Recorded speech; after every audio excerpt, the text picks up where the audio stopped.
Hi, everybody. Welcome back to another episode of Invaluable Grace. I was one way and now I'm different. This week, I was led down a mind blowing revelation. The Spirit of God really just revealed something to me by accident, right? So I love YouTube. I really love watching, Christian podcasters, and I like watching reels, about God and just other people's perspectives. And, it's very informative. A lot of the stuff that I've learned over the past 3 years have come from different people's experiences with God and them sharing about God, and how He's impacted their life and the things that they've learned along their journey too. So I really, really love YouTube. I could literally spend hours on there just hearing one thing after the other. And this is where today brings us, because I was there not looking for something specific. I was just really just trying to unwind, and I was on the reel section of it, the shorts, the YouTube shorts, and I stumbled upon this reel where this guy was talking about the stars, right? And he was talking about the Mazzaroth. And I was like, the Mazzaroth, what does that mean? I've never heard that word before, right? And I was looking at the comments and people were just basically talking about how this is the study of the zodiac or the constellations of the stars, and for me, that was an intrigue because I was led to believe that signs, and the stars particularly in relation to the zodiac signs was evil, was from the enemy, was from the devil, right? And I say this because before I found Christ, my sister and I were very, very into astrology. We really, really believed in, the signs of our star signs, of our birth signs, as they call them. And everything that it spoke to would resonate with who we are as individuals. And it was just like mind blowing how accurate these signs were. So we really, really were very taken by astrology, very taken by zodiac signs. And we used to swear by them. Even with our interaction with other people, we always reference, okay, this person is a Capricorn, this person is an Aries. So it makes sense that we would gel or not gel. We use that really as the defining motivation of our interaction with people. And I would literally every single day would always read up on my horoscope of the day. What does it say today? How am I feeling? Is it speaking to who I am? Because I felt like it understood a lot of things that I couldn't articulate or understand about myself. So we were very, very big on astrology and horoscopes, right? So fast forward to our transformation and our salvation, and with walking this journey with God, we're trying to understand what to do and what not to do, the things to stay away from, just trying to live a righteous life as far as possible. And horoscopes and astrology was a big no-no in that regard, and for me, it was just like, okay, we are not following this. We're not reading on this. It's from the devil. It's evil. So I shied away from it completely. And anything that referenced, signs about stars and stuff, I attributed it to evil and demonic and, it's not of God, right? And it brings me to where we are today because, like I said, this literally just happened to be on my feed. And I was intrigued by it because if you're saying this is a biblical thing, then there must be something here, right? It's not just an accident that there is a term called the Mazzaroth, which is mentioned, mind you, in the book of Job, where Job references, the constellations and the stars and the zodiac. So I really just wanted to understand this a little bit better. And of course, long story short, my mind was blown and I was revealed, another facet of who God is. He revealed to me another beautiful revelation of who He is. And this is what I want to share with everybody today. So just to give you a back or an understanding, astrology, right, or horoscopes, astrology and horoscopes is indeed not of God, right? Because we are now stepping into mystical and divination. And that is not biblical. That is not from God, right? That is something that is motivated by the devil, and he uses that as a way for us to worship ourselves and to worship the enemy, right? And we are glorifying self over God. Remember, the enemy's main mandate is to get us to worship creation and not the creator. So he will always use these things for us to focus on rather than God himself. Horoscopes and astrology are not of God. But having said that, zodiac signs are from God. They exist. They were created by God himself to represent or to show us his truth, to show us the signs of his coming, to show us the story of the Messiah in the skies, in the heavens, right? And remember, for us to fully understand where this all comes from and how it all makes sense is to start at the beginning, because all our answers are always found at the Genesis, at the beginning. And the Bible is really a story, his story, as they like to call it, of Christ. And I like to also tell my sister this, that God is he doesn't want to confuse us. And I think that's why a lot of the things that the enemy focuses on, especially in the church, is confusion, right? He wants you to think it's complicated. He wants you to think that God is just too much. You cannot wrap your head around him, right? But it's not the case. It's the most easiest thing to grasp if you truly are looking for him in the right way, with a postured heart, with a surrendered heart, and if your eyes and your mind are open to receiving his goodness and his truth. It is simple. It is right under your nose. Because why would a God who wants more than anything to have a relationship with you confuse you into understanding how to do that? It's counterproductive. The enemy will confuse and deceive you because he doesn't want you to know the truth. But God, on the other hand, wants it to be so simple, so accessible to everybody that we have no excuse. And there's a scripture that says, there is no excuse. Everything that we see is a representation that there is a God. It's confirmation that there is a God. We have no excuse, right? So again, I'm going to go back to the beginning, where in Genesis it says, in the beginning, God created the heavens and the earth. And he depicts what he creates over a 7-day period, or a 6-day period, because on the 7th day he rested. And there's a part where he says he created, the sun, the moon, the stars. And the stars were created as a form of signs, so revealing specific signs, identifying different seasons, right? And time, 24-hour days, right? So stars are an indication of days and times, okay? So they were created for 3 things. For signs, right? God showing or confirming certain things through the stars, for days, and for seasons. Okay, that is the function of stars, created by God, not anyone or anything else.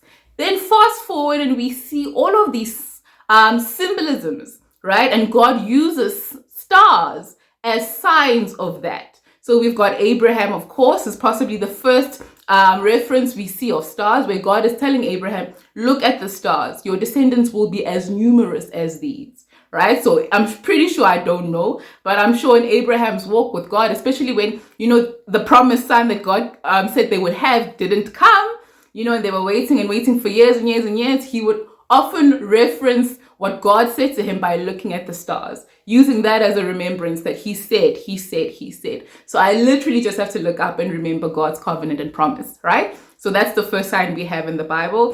Fast forward to Job, where he mentions everything that God has done, where he's talking about how God has, or rather where God is referencing everything that he's created, just to show Job and his friends that, listen, I'm God. Right? And he's referencing everything from the equator, to the oceans and the waves. And this is where we see him mentioning the constellations, right? Then, of course, we have other mini signs. I'm sure I don't know all of them verbatim, but the one that sticks out to me is the coming of Christ, when Jesus was in a manger at Bethlehem. And we've got 2 references of how God used stars and constellations as sign in this particular part of the Bible. The first is he chose pagan people who studied stars, right? And their study led them to the birth of Christ, or led them to where Christ was born, right?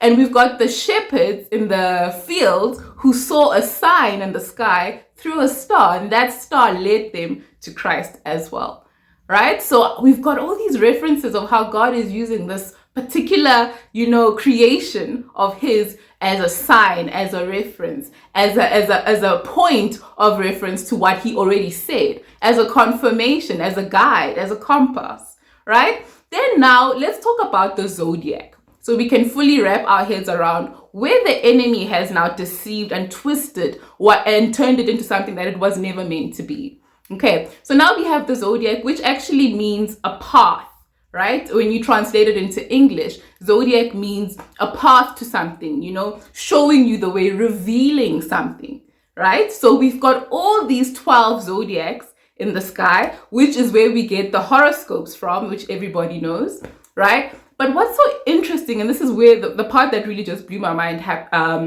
comes into the play.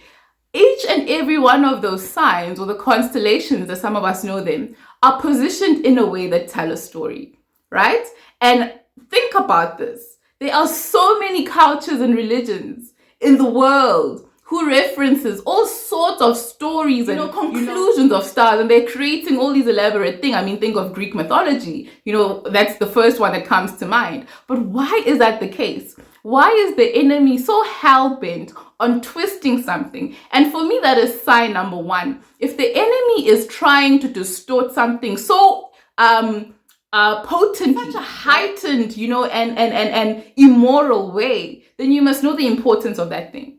The enemy is a copycat. There's nothing that he has created. There's nothing that he can create. He just distorts what's already there.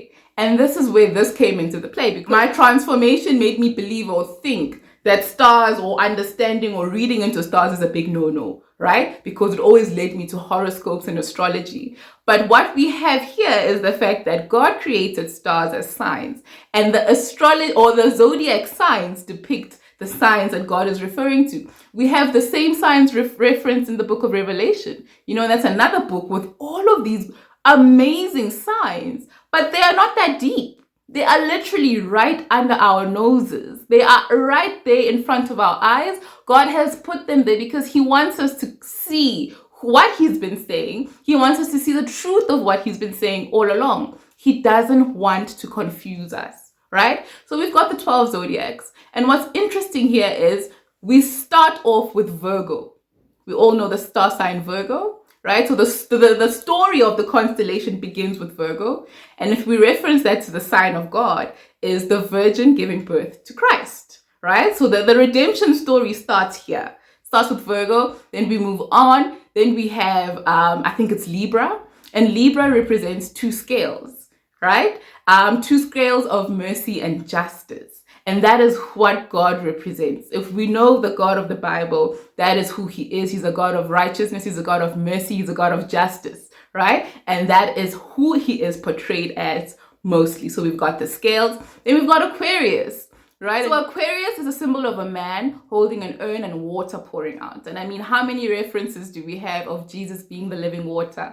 We see water used as symbolism for so much, right? And Christ uses a lot of water references in the New Testament. So already we can see where that connection comes in. Then we've got Scorpio, which is a scorpion. The symbol of a Scorpio is a scorpion. And this references the enemy. Remember, Jesus, when God cursed Adam and Eve after they disobeyed, he also cursed the serpent, right? And he said that the virgin would bear a son, right, who would crush the enemy's heel, and the serpent would bite its heel or sting its heel. And I mean, there's so much reference, I think also in the book of Psalms, where we talk about the sting of the scorpion, the sting of the enemy. We reference that to the enemy, where God is trying to highlight that there's a very real enemy, and his motive is to sting you with his poisonous lies and deceit. And the Scorpio represents that. Then we've got the Capricorn, which is seen as a goat. And I mean, in Leviticus, predominantly in the Old Testament, we see reference of the goat being used as a symbol to, forgive people's sins. So they were used as an atonement for the sins of people, and goats represented that at that time. Then we've got Sagittarius, which is a man with an archer. And we see reference of this particularly in Revelation, where Jesus comes, right, for Armageddon, and he defeats the enemy, and he comes and he destroys the enemy and all his minions and everything that he's done. So we see the warrior of Christ through this particular star sign. Then we've got Pisces, which is two fish facing two opposite directions, right? One is facing the north, the other is facing the south. And this, I think, represents just the church, right? I think we all know the reference of the fish in the New Testament. And of those of you who may watch The Chosen, that is predominantly the symbol that they use to show you the being followers of Christ, right? Being made fishers of men. So God uses fish as a symbol of men and sharing the gospel and the good news to fish, catching fish. And these two are symbols of the different types of fish you get. the fish who follow the way of God and the fish who follow the way of the world, right? So they are two fish, but just facing different direction. And that is, of course, symbolic to our journey as disciples of God, and for us to be able to draw the right fish to God and to minister the word in the right place. Then we've got Aries, which is seen as a ram. And I mean, there's so much symbolism to the ram throughout the Bible. We see the ram where during Abraham's time, where he was meant to sacrifice his son, but the angel of God came and gave them a ram instead. The ram is also seen as the Lamb of God, right? Who came through Christ, or who came as the Christ, and he sacrificed himself for all of us. So that's a very also important symbolism in our story, or in God's story, throughout the Old and the New Testament. Then we've got Taurus, which is a bull or bulls. And I mean, we see reference of this in the Old Testament. During the Feast of the Tabernacle, bulls were sacrificed, and it was a whole thing as part of that particular sacrificial ritual, that was important to God. And remember, everything is there for a reason. Nothing is happenstance when it is mentioned in the Bible, and it is seen as a metaphor for something deeper and more important. Then we've got Gemini, the twins, which I think are seen as fellowship, right? So it's two twins. So understanding that as the church, we commune and we fellowship together. God told the disciples to go out 2 by 2, right? So that emphasizes the unity of the church, the unity of, the Trinity as a whole as well. So 2 is always better than 1, and that is the mandate of the church. And then Cancer is encircling, right? Encircling and protecting, and it's seen more from an authority perspective and also from a home perspective. And people have referenced this to family, to love, to marriage, but there's a fierceness about Cancer, a protectiveness, that Jesus himself embodies as the bridegroom, as the head of the church, but also filtering it down to us, where we have, communion in marriage, in fellowship, in unity as a whole, in family. You remember, God is family, and we see this a lot in the Cancer symbolism because it represents that protectiveness, a fierce loyalty to its clan and to its family. And lastly, we have Leo. Leo, the lion of Judah. Hey, for me, this is where my mind blew the most, because yes, hello, it could have been any other animal, but it had to be the lion, because the whole book is talking about the lion, Judah from the tribe of Israel, and how Jesus is going to come back as the king, right? The Lion of Judah. So it starts with the virgin, it ends with the lion. And this is how the book is. The Bible is represented in this manner. The beginning, the Genesis, right? Christ as a baby. The end, Revelation, where it all comes together, right? And it ends with Jesus, the King, coming back to reign forever. So this is what I wanted to share, because it really just blew my mind. Everything is there for us.